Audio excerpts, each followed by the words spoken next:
What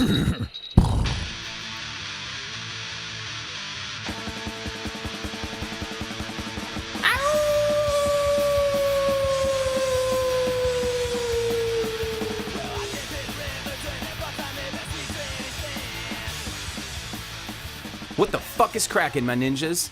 You're listening to the Cellar Dwellers podcast, coming to you from the beautiful Columbia River Gorge. Quick shout-outs here to the Big River Grill in Stevenson, Washington, to El Reconcito here in Bingen, to Hood Printing, Hood River Hobbies, Tenactin, which is the official ringworm medication of the Pro Tour, and of course, Finger Smoke Discs. This week's episode is going to kick fucking ass because there's so much badass shit to talk about. James and me got to scout the land that we're in charge of designing and building a full pro 18-hole course on up in Snowden, and it's sick as fuck. It's so fucking sick. This property just screams disc golf course, and the owner is super fucking stoked. This is like the most exciting fucking thing that's ever fucking happened in my fucking disc golf life. Also going to talk about the Memorial and the Las Vegas Challenge. And also in sports, some new news. We're going to talk about Richard Sherman. He's officially a 49er now. And going to talk about Tiger Woods. Brings a tear to my eye when that guy lights it up, man. I miss that motherfucker. Got Chris Woody coming in. We're going to talk about whatever the fuck we want to talk about. We got the Hood River horse fucker giving us what sucks and what doesn't suck. James Anderson's going to give us the shittiest tee pad of the week. And before we do any of that, we got to give a quick shout out to our sponsors. Are you tired of your friends out driving you? Are you fed up with landing bottom carts weekend after weekend? If this sounds like your game, then you need disc golf's best kept secret in your bag right now. Outdrive your opponents, land every weak side putt, laugh maniacally at your friends as they struggle to keep up with your game. Arm yourself with the brand new lineup of Finger Smoke Discs today. All Finger Smoke Discs are guaranteed to fly farther than any other disc for any player, anywhere, of all time, always, or double your money back. Only available at the Disc Golf Depot, 2410 121st Avenue, Suite 214 in Portland, Oregon. Open 10 to 6 every day. The Cellar Dwellers podcast is also brought to you by Tenactin. Tenactin, the official ringworm medication of the Pro Tour.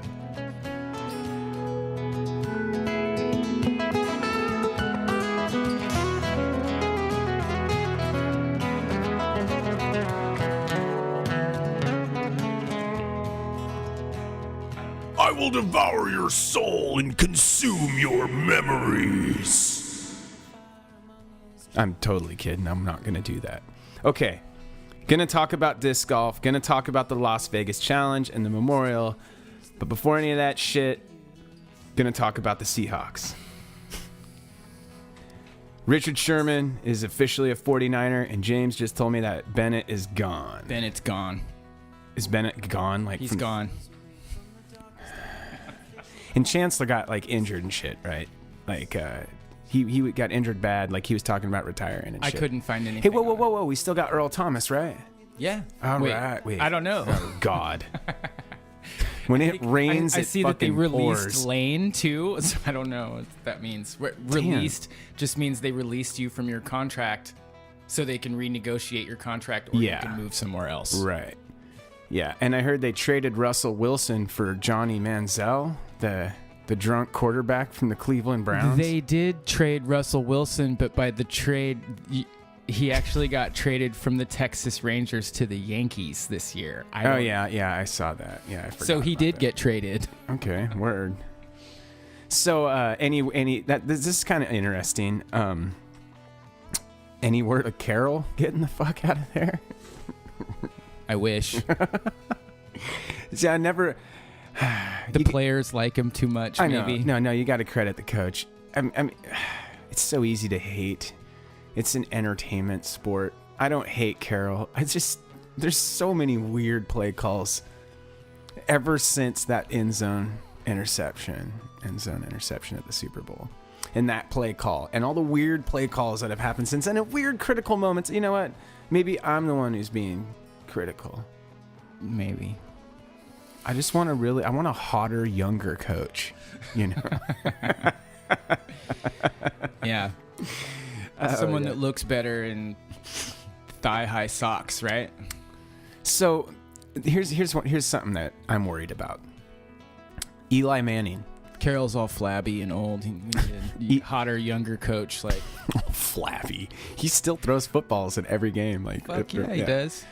Check this out. Two things. Eli Manning, Aaron Rodgers.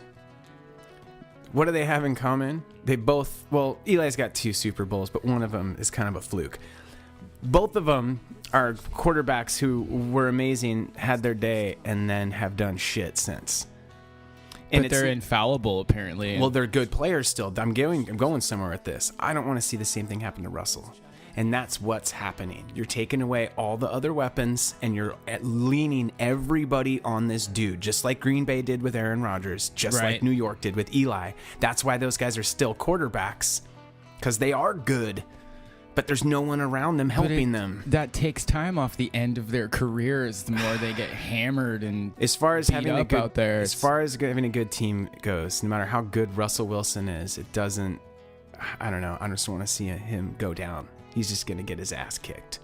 He's going to have nobody around him to protect him like he never has, right? That's been, it's scramble, Russell Mr. hustle. Legs, yeah. Why? Because he's always in fucking trouble, man, because nobody's ever protecting his ass. He doesn't have time to drop back. But I don't know. I'm worried that that's the direction they're going to go. They're getting rid of Bennett and Sherman without, like, announcing a solution first or an idea, even, like a proposal.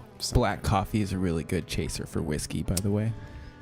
So I'm told that coffee is like, it had me shaking. Yeah, earlier. I'm already shaking. I didn't like it. You should smell my armpits right now. All right, then. No, seriously, do you want to? No, I don't. I want to talk about the Seahawks more, but it doesn't matter. We're so deep into the off season. You got some numbers there about Sherman's contract? Is that no. What do you got? I was going to say that Russell Wilson, the funny thing about him going to the Yankees, he's going to be in spring training in Florida. So I guess they're just going to have him. He's going to be training until football season with the Yankees. Yeah. Yeah. It's cool. Yeah, totally. It's crossover. He said that he wasn't trying to be Deion Sanders, and I thought that was kind of funny.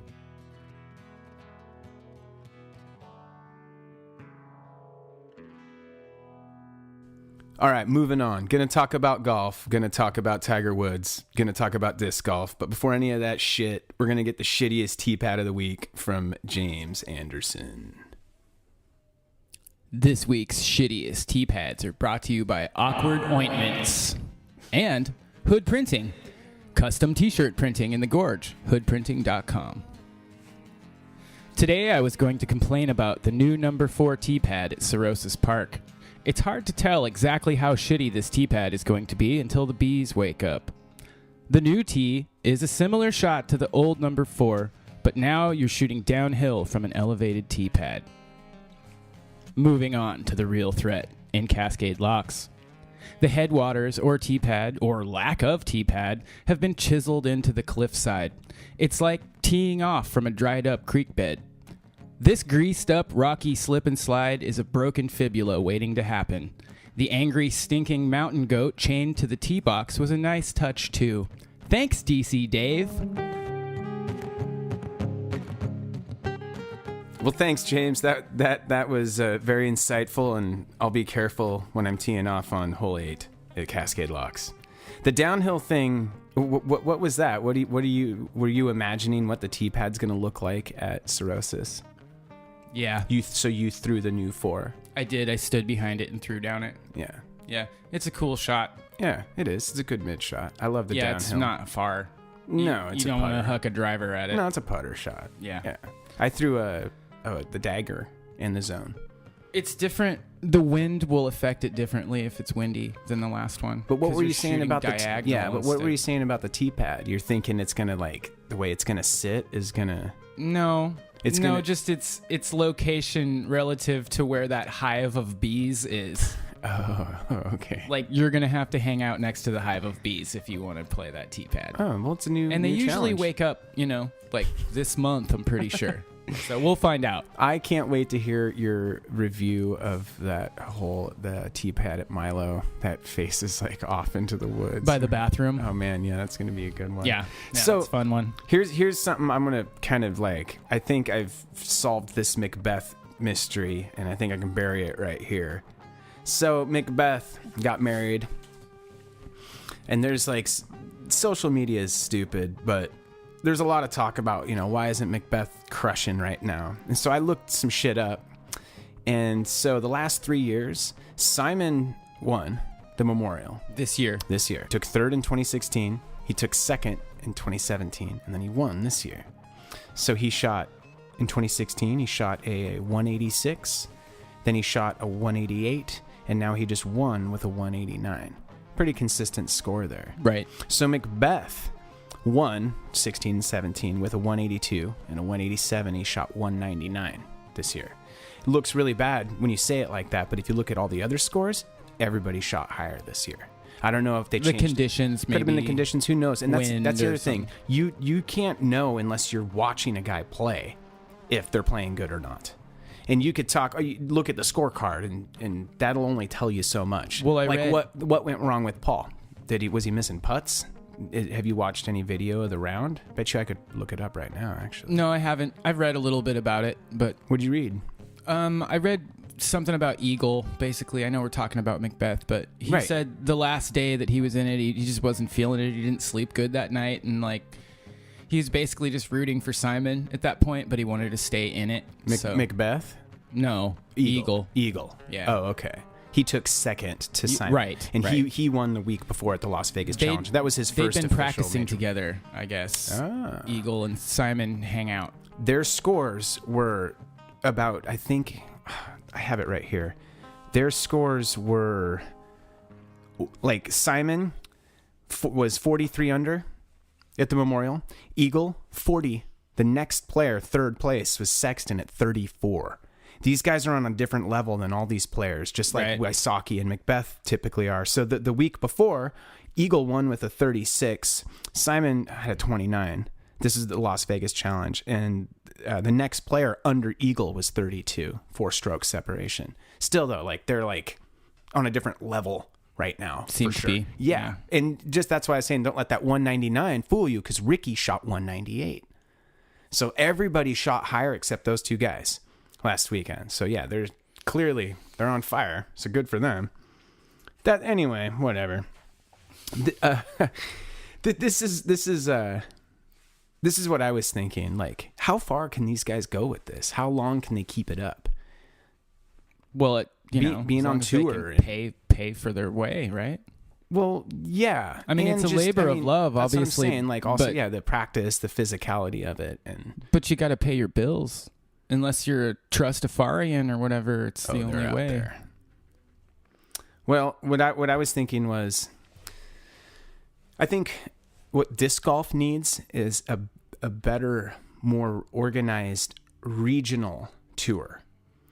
A tour, for example, that goes from BC to LA. And it's all on the West Coast. It's a good idea. Instead of making these guys who, they're making some bucks, but this isn't, you're not talking about Tiger playing for a $6 million purse today. That's way different ballpark of travel. These guys aren't making that kind of money, and you're pulling them all across the country on a national tour. I'm sure that they know something I don't know, and there's some details maybe I'm overlooking, but I think if you had... disc golf is so popular, tournaments sell out so fast, and it's constantly growing. There's demand. If you had a regional tour that was organized, it would fucking fill up and sell out. It would. Every event. You do a different type of pro tour, but it's a pro tour where dudes on the West Coast can afford to travel. Well, maybe someone will get their shit together and organize something like that. Well, it's not going to be me. I'm way too busy eating potato chips and fucking sitting on the couch and bitching about shit. What is it? I'm an armchair quarterback. I'm a fucking couch boycott. I don't know. Oh. I like where you're going with this, though.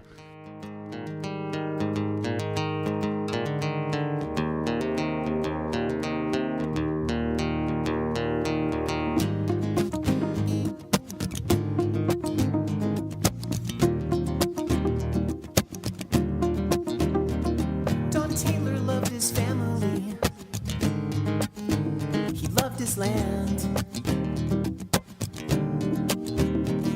Now a tiny piece of paradise is all that survived. The gentrified suburban apocalypse, UGB that's been pushed back again and again.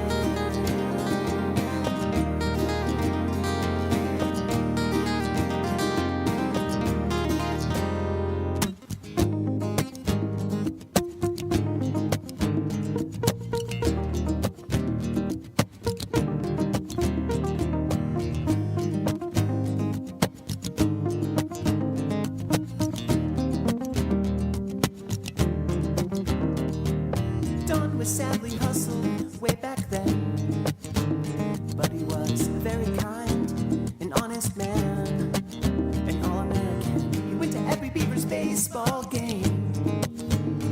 He had faith in everyone and everything, including the developers who made an offer that Don could not refuse, and he did not refuse.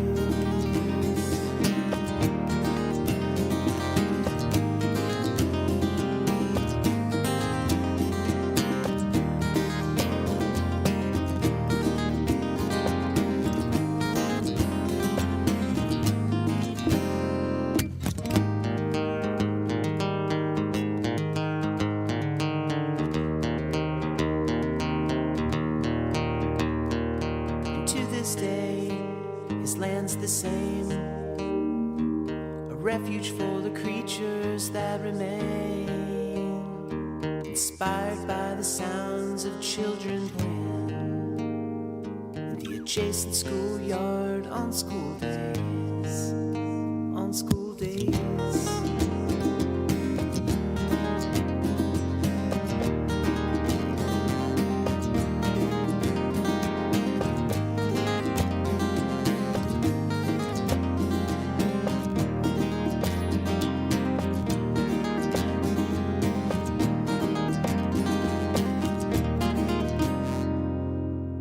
Moving on. Now we're going to talk about Shaq's dick some more. Wait. Do we want to talk about Shaq's dick? Let's save it. Okay. Law, law, law, shana, now, now, now. Law, law, shana, now. Anyway, the Major Creek Disc Golf Course. When the fuck are we going to go up there? Again, we haven't even... I told him we'd be up towards the end of this next week to bring some practice baskets up. Cool. Why don't we camp? Let's just go up there and camp. Sure. All right. Sounds good to me. Well, we're taking off to go to the coast next weekend, right? Right. Yeah, next weekend we're going to be at the coast. We'd have to do it next weekend. Then the week, yeah, after we get back. It'll be like the first day of spring, basically. So, anyway, I've also wanted to mention that Messerschmitt kid. He took 22nd at the Las Vegas Challenge out of like 188. Oh, wow. rows. Local guy. Yeah. Good for you. Yeah. And Mr. Messerschmitt. And Bickley beat Philo by a stroke. No. Yeah. Wow. The locals are representing. That's good. Yeah. Those guys are really good. Let's see. So just to recap, it was Eagle, Freeman, Wysocki, LeCastro, Gibson, Simon. And then at the Memorial, it was Simon, Eagle, Sexton, who shot that hot round we were just talking about. 11 down. Yeah, and then Wysocki, Macbeth. Wysocki 198, Macbeth 199. So, looks like some fun golf to watch. Yeah. I'm gonna go to the Fling this year and spectate first time. That'd be fun. Yeah. Remember 2 years ago when Sexton and Macbeth were touring together on Macbeth's giant Sexton was face on the lead. bus? He was on the lead card that we watched that lead card, right? Yeah, that was cool. It was him and Philo and Wysocki and right. Who else? I don't remember. But God. Wysocki won that, right? He did. Yeah. Oh yeah. I always thought it'd be funny when Sexton and Macbeth were touring together on that bus. Some little kid came up and was like to Macbeth if he took his Firebird out and was like, "Hi, Mr. Sexton, would you sign my Firebird?" That fucking truck was ridiculous. ridiculous. He had that whole parking lot to his Whole parking lot to himself with a bus with his face on the fucking side. picture of his fucking face on it. Yeah, that was pretty awesome. So do you think that now that he's not taking first place in all this stuff, he's going to lose his hair gel sponsorship? You know what I honestly think? That if history tells us anything, Macbeth may very well be the world champ again in 2018. Oh yeah, he's not out. He's just he's just chilling. I don't know. Like I said, you know what? I gotta watch those events. You can't. Numbers don't say shit. You'd have to watch this whole game. I've watched a lot of disc golf, and anybody who's watched Macbeth knows that his putt is his strength. The boy can throw, and he knows course management. He's got great plans. He's athletic. He's in shape. But his putt is what kills other players. He doesn't. I think I heard Big Germ say once, he doesn't bleed strokes, ever. That's his strength. Like when you're taking a bogey, he's not. He's making those solid, dude. He's going to be making those putts, and that's why he outlasts people. So if you want to beat Macbeth, you gotta putt. So, Simon's always been able to throw far, right? They call Eagle and Simon the Crush Boys, right? Because they crush. Sure. So, well, they're probably getting better at managing their shots. Distance, yeah. Yeah, and those two tournaments they just played, in their accuracy. Yeah. They've had years to perfect those distance shots. In the Memorial, the Fountain Hills course and like the courses they just played complement that type of play. Not to say that, I'm not trying to just say that all they know how to do is crush or that Macbeth is just particularly good at skilled shots, but it definitely plays a role to have a mix of shots. That's what a golf course is supposed to provide, right? You're supposed to have a little bit of this, a little bit of that. And when you play the Memorial, it's all air, all big shots. You're going to get the big shot players winning the game. Maybe he got some of that hair gel on his hand when he was putting at that last tournament and it got sticky. Well, dude, I don't know about you, but I'm just giving him the benefit of the doubt because that hair gel. He's still the best. So I got a new segment before we get to the horse fucker. I got a new segment here I want to do that's super quick. I'm going to do a course review, and then you do a course review, and they'll be like less than a minute. All right. So I'm going to review Cirrhosis. It fucking sucks. There's dog walkers and tons of fucking people in the park all the time. Kids fucking screaming. Sprinklers in the fucking morning. The shots are cool enough and fun enough to play, but the course blows, and I always fucking leave hating the fucking place. And all those stupid Mando. Shit. Just let me finish bitching. All right. This is my review. The Mandos, Sorry. Mandos, I don't care about. You know how I feel about Mandos, but they're not what make me hate the course. I used to go there all the fucking time. That was where I learned. And something would piss me off every fucking time I was there. If it was a dog walker, or if it was dog shit, or if it was the fucking sprinklers, or if it was just my game being terrible. And then when you finish a round there after you've had a bad round, you don't want to play that course again. Cirrhosis sucks. That's my opinion. Kudos to Keith for trying to make improvements to it. I know he didn't really have a choice because they wanted, Parks wanted hole 8 gone. He didn't build it. So it's not an insult to the guy who built it. It's fun. It plays fun enough. Yeah. It's not the course that sucks, I guess. It's not the golf shots or the baskets. It's the park. It's the fucking park. Get out of my way, old lady. What the fuck are you stopping there for? Like, look at this huge fucking park, and that's the spot you decided to stop to watch your dog sniff a bush.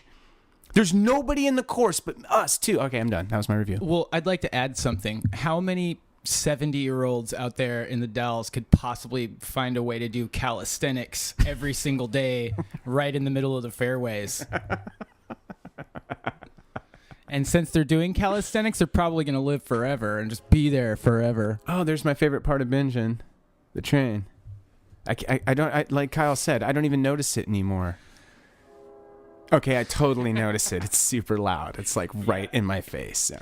All right, so your turn. My course review is going to have to be about Cascade Locks. All right.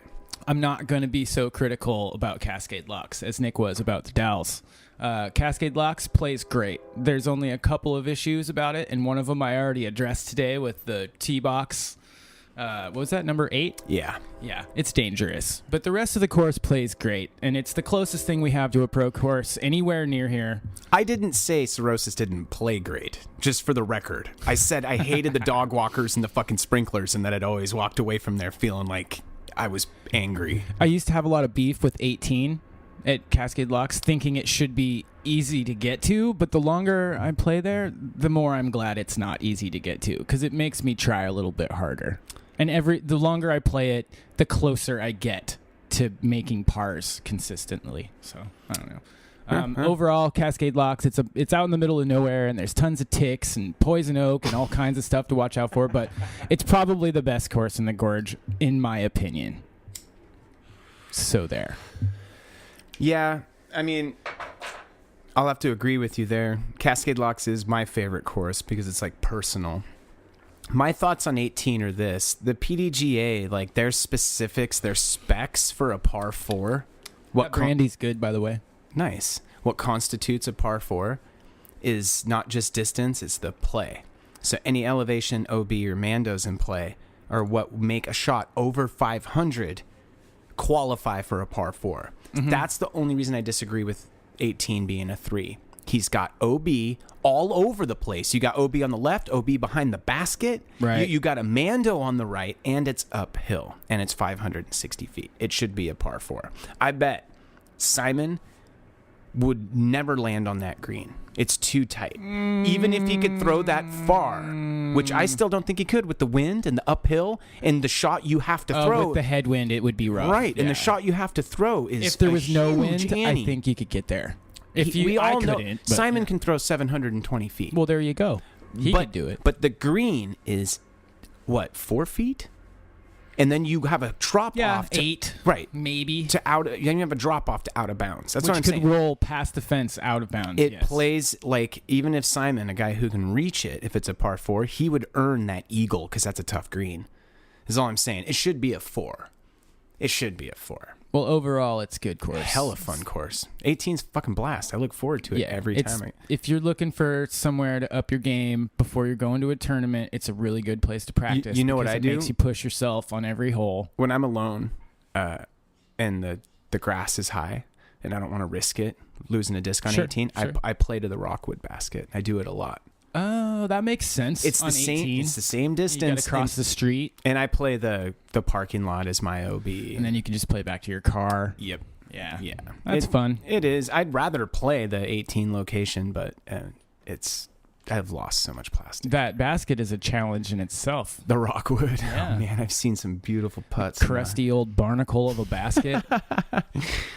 Let's see. I have a segment here that says Nick gets pissed for 2 minutes. Oh, we already did that. I know, and I don't even know what it means. We all know what it means. All right, so let's see. Hood River Horsefucker. So here's the Hood River Horsefucker with what sucks and what doesn't suck in Hood River this week.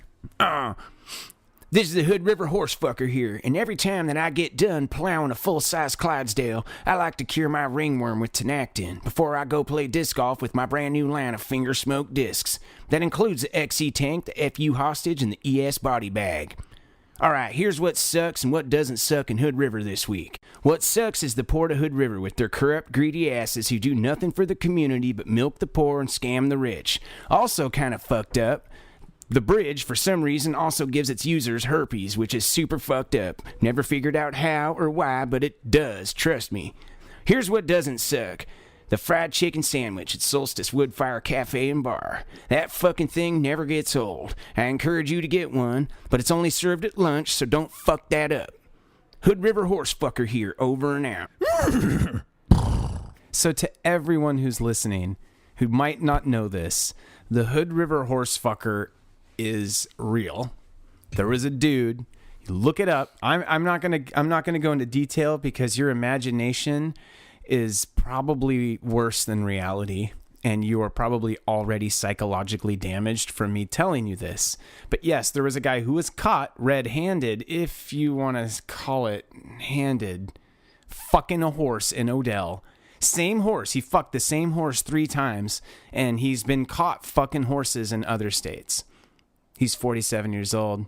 If you look at the picture of him, He looks like a horse fucker. I mean, he fits just picture a dude right now, what the guy looks like who fucks horses, and then go look up the picture. Oh, let's look it up right now. I'm going to look it up right now. I got nothing. I was just going to say that about the horse fucker. You and me were going to talk about Tiger Woods. Tiger Woods is just having a great weekend. And all I wanted to say is when he's doing great, I get emotional. I miss Tiger, and it's what he brings to golf. He hits anything. That's what always made his game so exciting. He's the guy who hits a 4-iron left-handed, right? Remember at the Phoenix? To get the job done. He hit that fucker 260 and greened up and took a birdie and walked away. Like, he's the only guy who brings that kind of excitement to golf. And his, like, I don't know, his energy, he loves, when he's in it and he loves it, that's when I love watching golf the most. The way the people he was golfing with were talking about him, they're like, oh, we all know him as that, really nice mentor that's helping us out. And one of them pointed out, like, oh, you don't know the Tiger that can fucking smoke you on that last green because he sinks every goddamn putt. When his putt's hot. Yeah. You know who Steve... So they don't know him as that guy. You know what I mean? Because he's been out of the game for a while. Right. So they're seeing what he could do now. Gotcha. Something cool that I read was that he doesn't really like to keep his head in the game. He doesn't look at the leaderboard when he's towards the end of his game. Oh, yeah. He doesn't even want to know where he's at. He said that he didn't know that he was in the lead until after he sunk his bogey on the last hole. Okay, check this out. I do that too, right? Remember me telling you that years ago? Yeah, it's good. It's good to keep track in your head, but not where I got on the idea? anyone else's. It was in his book. Oh, really? Yeah. Cool. Yeah, and it made sense when I read it because I'm like, yeah, because you need to keep your mind here and now. That's all. You need to think about the putt. That's the only thing that you should be thinking about. Like, even if you've got like a sliver or something, like you can't think about that.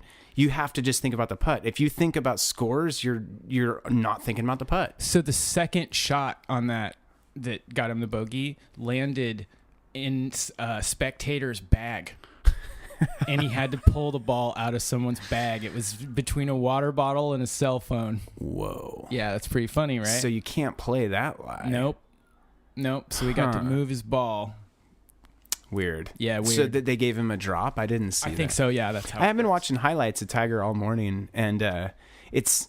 And they said that the marshals were so enthralled with watching him that they weren't really doing their jobs, and there was like spectators just kind of creeping up on the tee boxes and stuff. And you getting heard too close to the golfers. Yeah, you heard the crowd. Did you watch any of the footage? Did you hear the crowd? It sounds like a rock concert when Tiger's playing. Yeah, Tiger's back, man. That's what I'm saying. When he's playing, it's really exciting shit. Like, it brings back. It's different. It's a different element. It's emotional for people who like were used to that.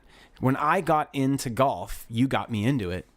That was what I looked at. Mark pushed all of his books on me, and I watched all these videos of Tiger, and it was like, wow, this dude's electric. Like, when he's going, it's different than anyone else when they're going. And that's what I was saying. Yeah, it's cool. It's cool to see somebody make a nice comeback. Because he can hit anything. In his career, he's not done yet. He's got a lot of golf left in him. What happened? What was that? 2014, I think he came back. He was the best in the world again for one weekend. I think it was 13 or 14. He's had back fusion surgery. He's had a ton of surgeries, and you can see it in his swing. He's pretty jacked up. But it's still fun to watch him play. I was going to say, most people associate killing it in golf with just hitting fairways, hitting greens, landing putts. Like, it's just this seamless thing. But it's rarely like that, right? Usually you're in a bunker, or you're trying to get out of trouble, or you're trying to get creative to get back on the trying to fix fairway. Something that went wrong. Anyway. I don't know about everyone There's some else. hits. There's this hit I'll show you. Oh my God, of Tiger, dude. He can hit golf shots no one's even fucking heard of, and does it in high pressure situations. Nobody else plays that kind of golf. That's what I was saying. That's why it's so entertaining. It's not this seamless game. It never is. I remember Tiger would either hole out from the tee box, or he would go bunker to bunker and then hole out from a bunker for a birdie. Or like that weird 45-foot putt he put in. God damn, man, I can't remember where it was, and it's like one of his most historic putts, like the bob and weave all through all the features and all the grooves and features in the green, and still puts it in the hole. Like, he planned it. And other players are looking at him like, I feel like if you play fuck? enough golf, you're bound to get a few of those shots. Well, no but matter what. I think the important part is. But you have to be good enough to be there in the first place. I was just gonna say, and to do it under that type of stress. Yeah. That's what makes it so remarkable. That's huge. Like, you could probably do that putt with a couple tries, but he did it under pressure. That's what makes Tiger so amazing. I hope he kills it. Who knows? He's playing right now, right? Remember that putting green at your old house? By the way, James, that was pretty cool. That's the horse fucker. He looks like a horse fucker. I told you. Is there a horse just out of frame in that picture? He does look like a horse fucker. Let's see. Tiger tied for third. Cool. It's official. He shot 8 under. The leader shot 10. Which was... Looks like, I don't know what this nation is. Something Casey. Justin Rose, I know him. He took second. Got Sergio Garcia tied for third with Woods. That's what it looks like. See, Fierk shot 6 under, took 9th. Snedeker tied for 10th. Dude, Tiger just lit it up. Fucking A, bro. He just left flames in his wake. I want to see him come back, man. Damn.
Oh, you're vegan, so you have to tell people, right? Like every 15 minutes. Mm-hmm.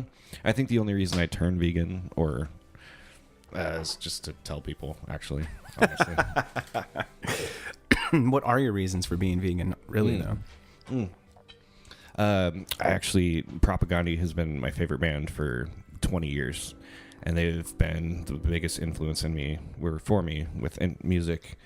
And I've listened to their lyrics forever, and I've always wondered why I don't apply some of their beliefs in my own like way of living or whatever.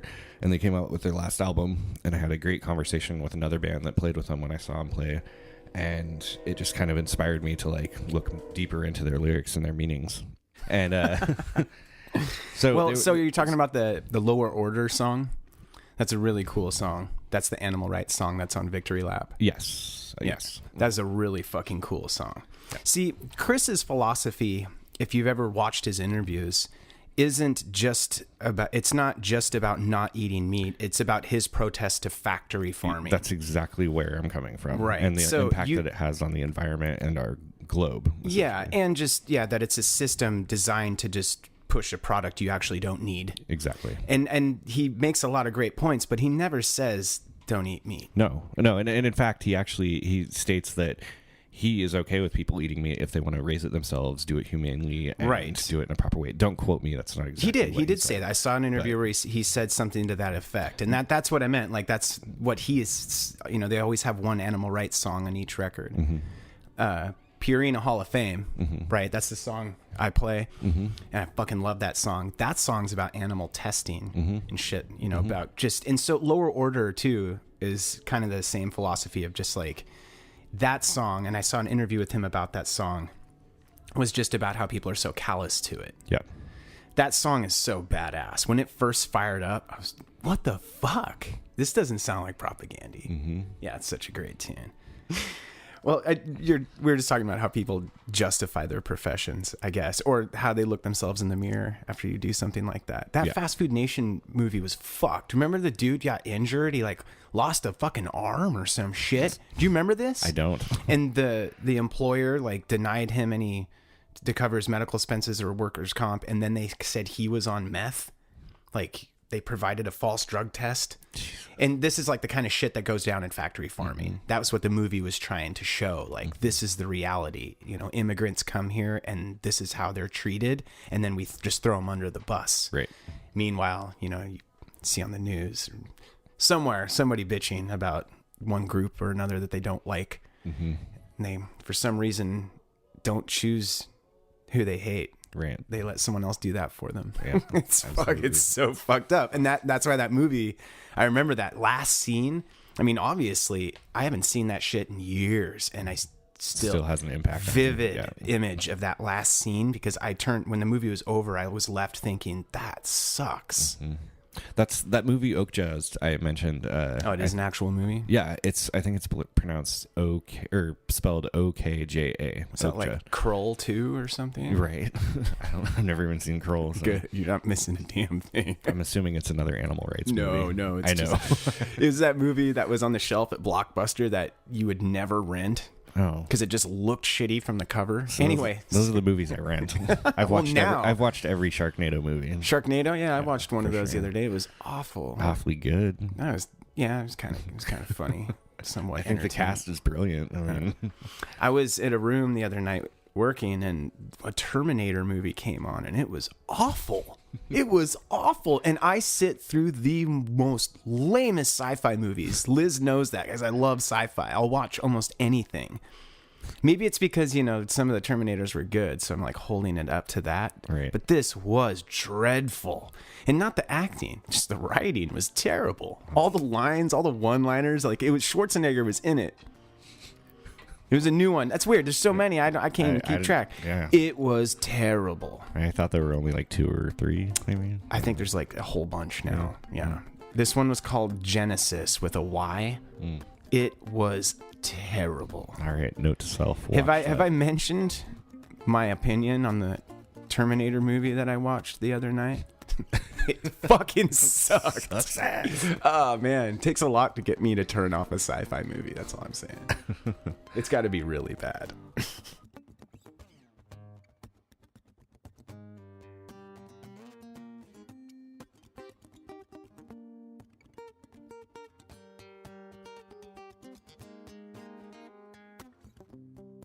I don't do it to like have the occasional beer at dinner or anything like that. It's straight up lose my mind. It's funny because I don't know, our society makes it acceptable. Mm-hmm. Like Liz's entire family drinks, and you grow up with that, and you start you associate that with just normal behavior. People drink. We're Americans. We drink. Right. When did it become so acceptable to be an alcoholic? Right. Like.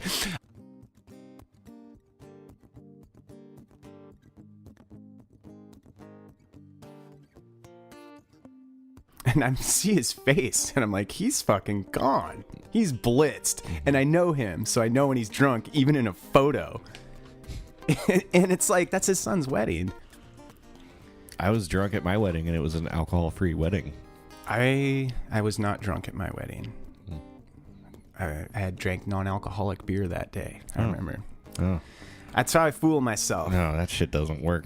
That's for me, it's not just about the alcohol. Like I said, my jam is the habit. Right. So if I'm tricking myself into thinking I'm doing my habit, I won't notice if the alcohol's not there. Right. You know, I'm not trying to get drunk. It's just this OCD thing that just kind of happens on its own. Oh, yeah. I don't like non-alcoholic beer. It just makes me angry.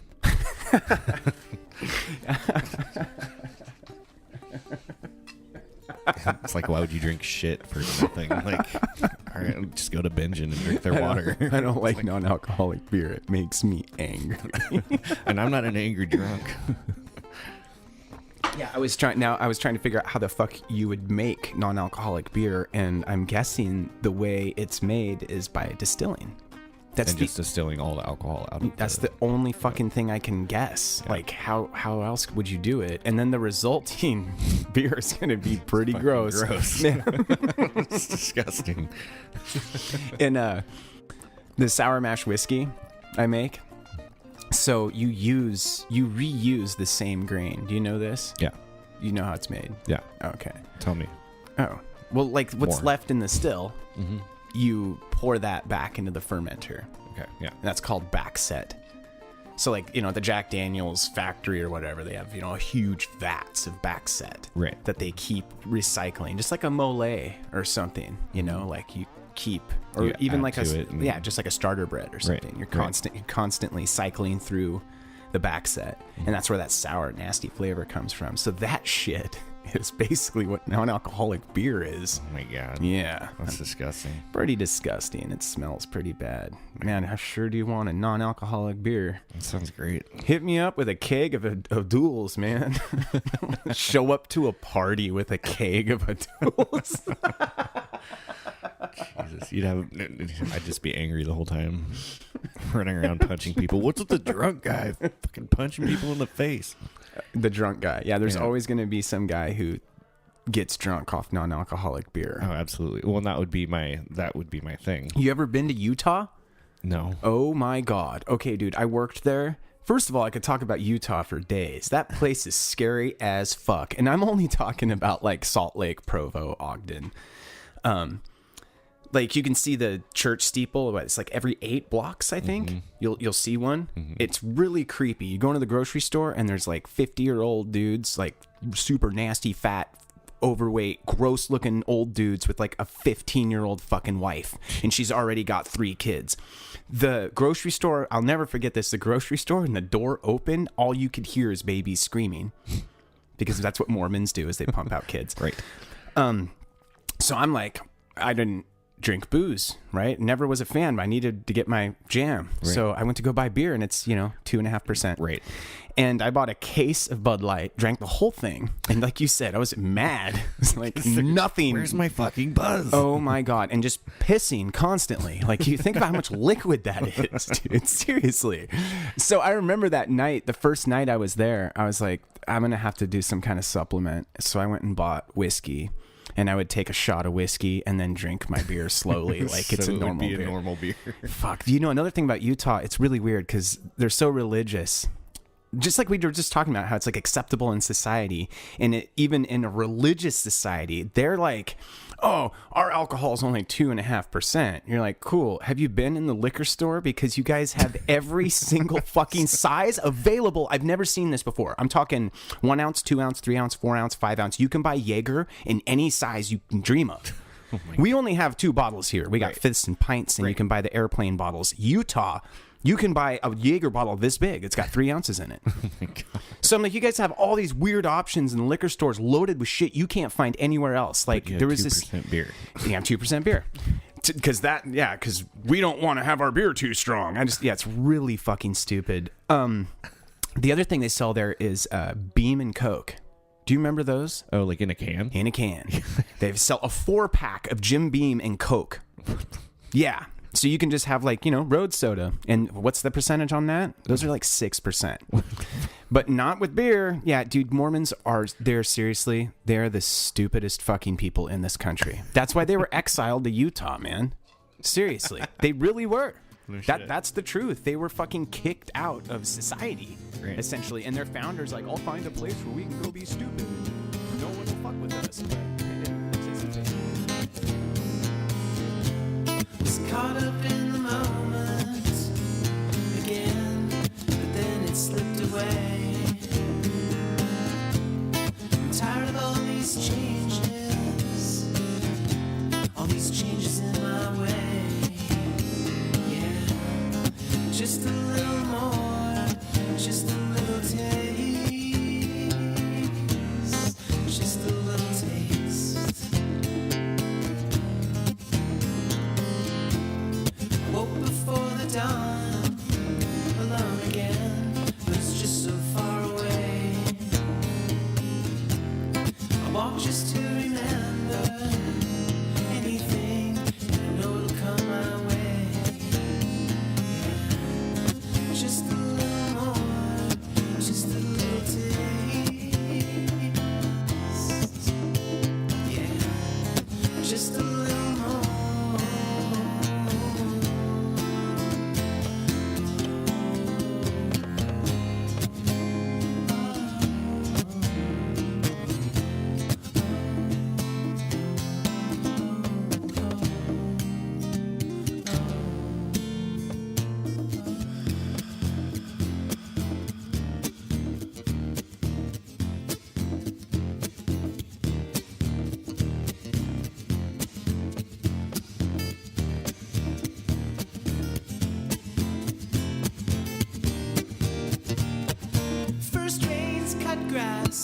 cheap gum and a pack of trading cards.